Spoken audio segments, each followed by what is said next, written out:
শুভ দুপুর বন্ধুরা, আমি দেবযানী। আমার মিনি ব্লগে তোমাদের সবাইকে স্বাগত। এদিকে সকালবেলা আমি আমার পুজো সেরে নিয়ে চলে আসলাম রান্নাঘরে। একদিকে ভাত আর একদিকে ঘুগনি হচ্ছিল। আজকে ঘুগনিতে কোনো মটর ব্যবহার করিনি, আমি গরম জল খেয়ে প্রতিদিনের মতো বাবাকে টিফিন দিয়ে দিলাম।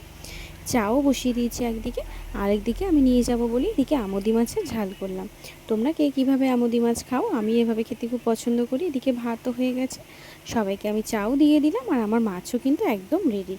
আর এদিকে সকালবেলা আমি একটু চাউমিন বানিয়ে নিলাম মামাইকে আর আমার হাজব্যান্ডকে দেবো বলে।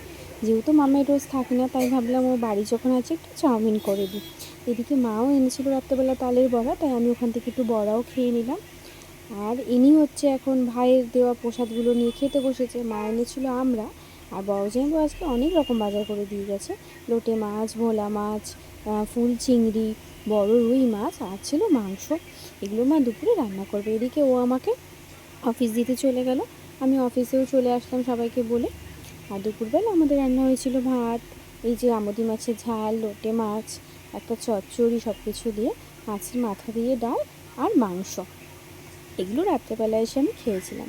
দুপুরবেলা আমিও স্টোরে খাওয়া দাওয়ার পর আমরা নিয়ে এসেছিলাম, তো সেটাকে ভালো করে ধুয়ে নিয়ে আমড়াগুলো কেটে লম্বা করে সেটা একটু নুন দিয়ে ভালো করে মেখে নিলাম। যেহেতু স্টোরে সব কিছু থাকে না, তবে নুনটা থাকে, তাই নুন দিয়ে মেখে খেলাম এবং সবাইকে দিয়ে আমিও খেলাম। আমড়াটা কিন্তু খেতে খুব ভালো ছিল। এই সময় যেহেতু আমড়ার সিজন, আমড়া খেতে খুব ভালো লাগে। এদিকে তারপর খেয়ে দিয়ে একটু বাইরে বেরোলাম, বাইরে বৃষ্টি পড়ছিল।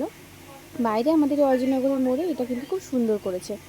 এদিকে রাত্রেবেলা প্রায় 9:30-10টা নাগাদ যখন বেরোবো, দেখলাম একটা কাস্টমার এসছে। তো ভিভোর এই ফোনটা পারচেস করলো।